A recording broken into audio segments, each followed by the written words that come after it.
जय हिंद दोस्तों, स्वागत है आपको हमारा YouTube channel S Rahul math पे। आज हमारा होने वाला है बेसिक मैथ का लेक्चर, जो कि हमारा कई दिनों से बेसिक मैथ का सीरीज चल रहा है। इसमें हम पूरा बेसिक को कवर अप करेंगे। तो आज हम सीखने वाले हैं क्यूब रूट, घनमूल निकालना सीखेंगे।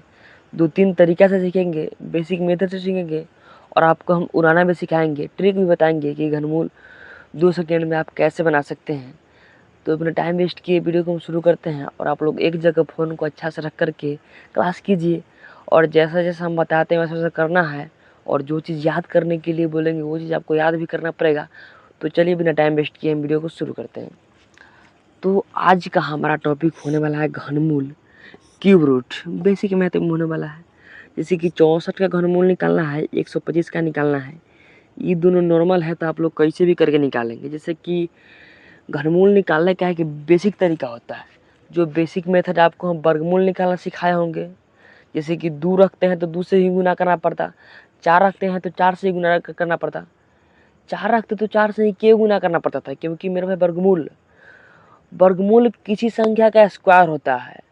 इसीलिए हम जो संख्या से भाग देते थे उसी से गुना करना पड़ता था। इसमें क्या करना पड़ेगा, अगर हम 3 से भाग लगाते हैं ना तो 3 के क्यूब लिखना पड़ेगा, यानी कि 3 का स्क्वायर नहीं। वो वाला सिस्टम में है नहीं, इसमें वो वाला सिस्टम अलग है। तो उस तरीके से हम बताएंगे नहीं, क्योंकि अगर बता भी देंगे तो आप लोगों को समझ में आएगा नहीं, और समझ में आएगा भी तो उसे बहुत कष्ट का सामना करना पड़ेगा आपको घनमूल निकालने के लिए। जो हम तरीका बताते हैं वो देखिए। जैसे कि सबसे पहला हम बताने वाले हैं गुणनखंड विधि से निकालने के लिए। तो सबसे पहले आप 64 का गुणनखंड निकालो। 64 का गुणनखंड हमारा हो जाएगा 2 गुने 2 गुने 2 गुने 2। यहाँ पर देख लो, 2 दूनी 4, 4 दूना 8, 8 दूना 16, 16 दूनी 32, 32 दूनी 64। ठीक है। अब इसको एक बार और हम चेक कर लेते हैं। 2 में 2 से गुना करेंगे, 2 दूनी 4, 4 दूनी 8, 8 दूनी 16, 16 दूनी 32, 32 दूनी 64। वर्गमूल में हम करते थे कि 2-2 संख्या का जोड़ा लगाते थे। घनमूल में हम 3-3 संख्या का जोड़ा बनाएंगे, क्योंकि घनमूल किसी संख्या का क्यूब होता है। यहाँ पे 64 है तो 64 किसी का क्यूब है। जैसे कि हम 2 का क्यूब करेंगे तो 8 होगा, और 8 का घनमूल निकालेंगे, 8 का क्यूब रूट निकालेंगे तो 2 आएगा। इसलिए जैसे कि जो 64 है ये किसी संख्या का क्यूब होगा। और क्यूब संख्या कब बनता है, जब हम किसी संख्या को 3 बार मल्टीप्लाई करते हैं। तो इसीलिए हम घनमूल निकालने के लिए गुणनखंड में 3-3 का पेयर बनाते हैं। यहाँ पे 3 गो 2 मिल के एगो 2 बन जाएगा, यहाँ पे 3 गो 2 मिल के एगो 2 बन जाएगा, और 2 में 2 से गुना करेंगे तो हमारा आ जाएगा 4। अब यहाँ पे देख लीजिए, 64 था तो आप गुणनखंड पट दिन निकाल दिए। 125 रहेगा तो भी निकाल देंगे। जैसे कि यहाँ देख लीजिए 21,952, इसको क्या करेंगे, सबसे पहले ये भी देख लीजिए 125 का घनमूल निकालने के लिए हम क्या करेंगे, 125 को हम लिख सकते हैं 25 गुने 5, 5 गुने 5 गुने 5, यानी कि 25, और 25 पे 5 से गुना करेंगे तो 125। यहाँ पे 3 को 5 है, तीनों 5 आपस में मिल के एक 5 बन जाएगा, यानी कि इस 125 का घनमूल हो जाएगा 5। अब 21,952 को आप गुणनखंड बनाने बैठोगे पूरा दिन निकल जाएगा, बनेगा भी नहीं, उसका कोई गारंटी नहीं है। बन जाएगा लेकिन टाइम बहुत ज़्यादा लग जाएगा। इसके लिए क्या करना पड़ेगा, अगर आप चाहते हैं कि बड़ा संख्या का वर्गमूल अगर आप चाहते हैं बड़ा संख्या का घनमूल सेकेंडों में निकाल सकते हैं, तो आपको 1 से 9 तक क्यूब रूट याद करना पड़ेगा। यानी कि 1 से 9 तक का क्यूब आपको याद करना पड़ेगा। जैसे यहाँ पे देखिए, यहाँ पे हम लिखते हैं 1 का क्यूब हमारा 1 हो जाएगा। 2 का क्यूब करेंगे तो हमारा 8 हो जाएगा। यहाँ पे हम 3 का क्यूब करेंगे तो 3 का क्यूब 27 हो जाएगा। यहाँ पे हम 4 का क्यूब करेंगे तो 4 का क्यूब 64 हो जाएगा। यहाँ पे हम 5 का क्यूब करेंगे तो 5 का क्यूब 125 हो जाएगा। यहाँ पे 6 का क्यूब करेंगे तो 6 का क्यूब हमारा 216 हो जाएगा। यहाँ पे 7 का क्यूब करेंगे तो 7 का क्यूब कितना हो जाएगा, 7 का क्यूब यहाँ पे हमारा 343 होगा। यहाँ पे 8 का हम क्यूब करेंगे तो 8 का क्यूब हमारा 512 हो जाएगा। 9 का क्यूब करेंगे तो हमारा 9 का क्यूब 729 हो जाएगा। तो आपको 1 से 9 तक का क्यूब याद रहना चाहिए, जो कि हम लोग को याद है। पता है जब कोचिंग पढ़ते थे तो घनमूल निकालने के लिए जब बनता था ना तो ट्रिक बताते थे सर, तो अगर ये हमको याद नहीं रहता तो सर बड़ा मार मारते थे। आप लोग को तो ऑफलाइन कोचिंग है, मार तो लगता नहीं होगा, सॉरी ऑनलाइन कोचिंग है तो आप लोग को तो मार लगता होगा नहीं। तो आपको 1 से लेकर 9 तक क्यों आपको याद हमेशा रहना चाहिए। हम कैसे याद किए हैं, एगो पन्ना में लिख लेते थे, पहले हम 10-15 बार याद कर लिए, उसके बाद एक बार अपना मन से लिख लिए, देख देख के लिख लिए, उसके बाद जो जो याद हो जाता था 5 तक तो याद हो जाएगा, 6 तक याद हो जाएगा। जो इसी 3-4 में दिक्कत है, 5 से लेके 5 तक में, 5 से लेके 9 तक में दिक्कत है, तो आप एक पन्ना पे लिख लेना, जहाँ जाना तहाँ देखते रहना, नहा रहे हैं देख रहे हैं, खा रहे हैं देख रहे हैं। ऐसा करने से आपके दिमाग में बस जाएगा, हम लोग का बसा हुआ है। तो यहाँ पे अब तो हम E1 का क्यों कर लिए, इसका भाई से क्या वास्ता है, वास्ता है। वेट करो देखो कि कैसे कैसे कहानी क्या बनता है। अब हमें निकालना है 21,952 का घनमूल हम निकालेंगे, इतना हमको याद हो गया। तो घनमूल में हम 3-3 संख्या का जोड़ा बनाएंगे, वर्गमूल में हम 2-2 का जोड़ा बना रहे थे, घनमूल में हम 3-3 संख्या का पेयर बनाएंगे। राइट साइड से बनाएंगे पेयर, यानी कि इधर से हम पेयर बनाना शुरू करेंगे। तो 952 का एक पेयर बनेगा और यहाँ पे 3 का पेयर नहीं बनेगा, तो 2 का ही पेयर बना लेते हैं। लेकिन अंतिम से पेयर बनाना है 3 अंक का, अंतिम से क्या बनाना है, 3 अंक का पेयर बनाना है, अंतिम से 3 अंक का पेयर बनाना है, और जो बच जाएगा उसको भी पेयर बना लेंगे।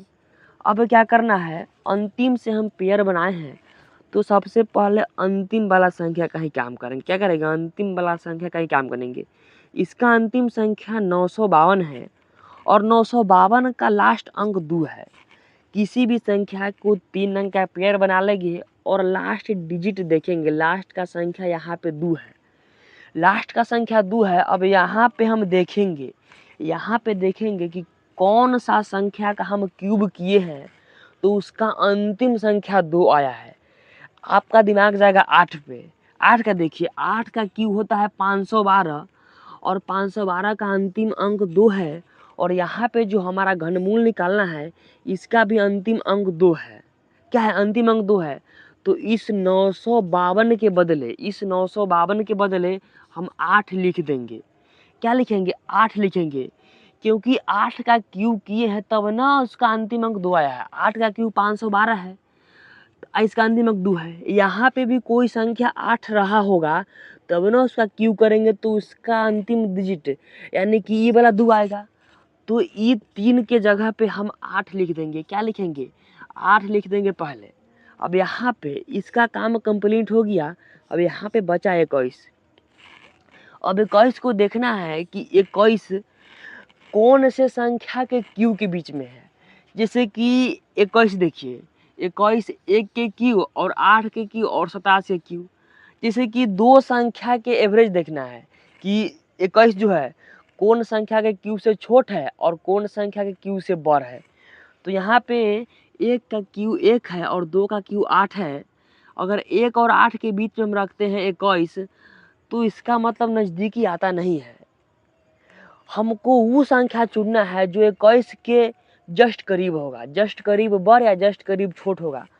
तो यहाँ पे हम 8 और 27 के बीच में लेते हैं। जैसे कि देख लीजिए, 8 और 27 के बीच में हम 21 को लेते हैं तो क्या होगा, यहाँ पे अगर हम 3 और 4 के बीच में लेंगे यानी कि 27 और 64 के बीच में लेंगे तो 21 से बड़ा हो जाएगा। 21 से बड़ा नहीं होना चाहिए, जो पहला संख्या है वो 21 से बड़ा नहीं होना चाहिए।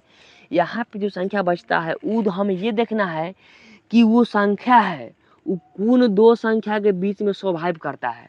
21 8 और 27 के बीच में सर्वाइव करता है, क्योंकि 8 से बड़ और 27 से कम इसी दोनों के बीच में होगा। अब यहाँ पे जो 21 है, 21 27 से बड़ तो नहीं होगा और 8 से छोट तो नहीं होगा, तो 8 और 27 के बीच में ही ना होगा। तो यहाँ पे 8 और 27 किसका क्यू है, 2 और 3 का क्यू है। तो यहाँ पे जो हमारा 8 और 27 है, इसमें 8 और 27 2 और 3 का क्यू है। तो यहाँ पे हम 8 तो लिख दिए हैं। अब यहाँ पे कौन सा संख्या आएगा, तो यहाँ पे हमेशा छोट संख्या आएगा, यहाँ पे हमेशा छोट संख्या आएगा।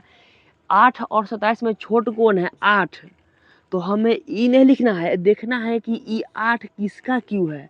8 2 का क्यू है, तो यहाँ पे 2 आ जाएगा, क्योंकि 28 का क्यू हो जाता है 21,952। क्या हो जाएगा, 28 का क्यू 21,952 हो जाएगा। अब यहाँ पे देख लीजिए 110 592, इसका भी 2 है और यहाँ पे देखना है कि दो ई कौन से क्यूब में किसका हम क्यूब किए हैं तो उसका अंतिम संख्या 2 है, तो 8 का क्यूब किए हैं तो अंतिम संख्या 2 है। ये आप लोग होमवर्क में बनाएंगे। क्या बनाएंगे आप लोग? होमवर्क में बनाएंगे। यहाँ पे हम इसको बताते हैं। यहाँ पे देखिए, यहाँ पे हम 3-3 का पेयर बना लिए हैं, ठीक है, 3-3 का पेयर बना लिए हैं। तो यहाँ पे देखते हैं कि इसका अंतिम अंक 3 है, और यहाँ पे हम कौन सा संख्या का स्क्वायर किए हैं जिसका अंतिम अंक 3 आया है, ठीक है। तो यहाँ पे 7 का स्क्वायर करने पर आता है 343, जिसका अंतिम अंक 3 है। तो ई 3 के बदले हम यहाँ पे 3 लिख देंगे और बचा 185। अब हमें ई देखना है कि 185 कौन दो संख्या क्यू के बीच में है, यानी कि 185 को ये देखना है कि अगर हम दो संख्या का क्यूब करेंगे, दो लगातार संख्या का क्यूब करेंगे तो उसके बीच में होना चाहिए। यहाँ पे देखिए 185 कहाँ रहेगा? 185 125 से बड़ है और 216 से छोटा है। अगर हम 185 को 64 और 125 के बीच में रखते हैं, क्या 185 को रखेंगे तो यहाँ पे 64 से तो ये बड़ है, लेकिन इसे ही बड़ है, शूट नहीं कर रहा है। एक से बड़ रहना चाहिए और एक से छोटा रहना चाहिए। तो यहाँ पे 125 और 216 के बीच में हम रखते हैं क्या 185। अगर यहाँ पे रखते हैं तो 125 और 216 के बीच में आता है क्या 185।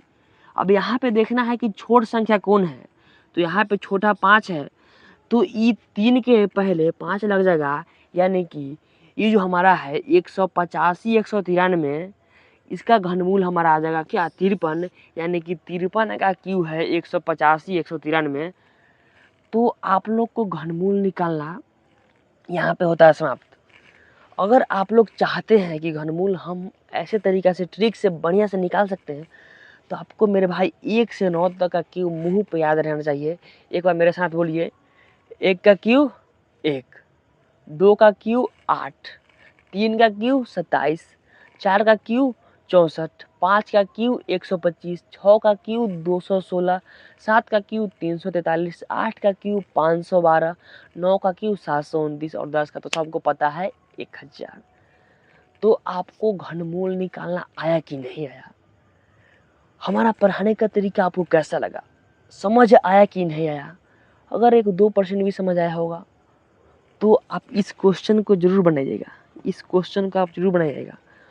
और मेरे भाई इतना मेहनत से रात में गर्मी के दिन में शूट कर रहे हैं, आप लोग वीडियो को शेयर कीजिए, उस विद्यार्थी तक वीडियो को पहुंचाइए जो विद्यार्थी पढ़ना चाहते हैं और उनको अच्छा से पढ़ाई नहीं मिल पा रहा है। मेरे भाई यहाँ फ्री ऑफ कॉस्ट मिल रहा है पढ़ाई। अगर आपको समझ में आ रहा है तो आप लोगों को शेयर कीजिए और चैनल को सब्सक्राइब कीजिए, और मिलते हैं ऐसे ही धमाकेदार टॉपिक के साथ अगली क्लास में। धन्यवाद।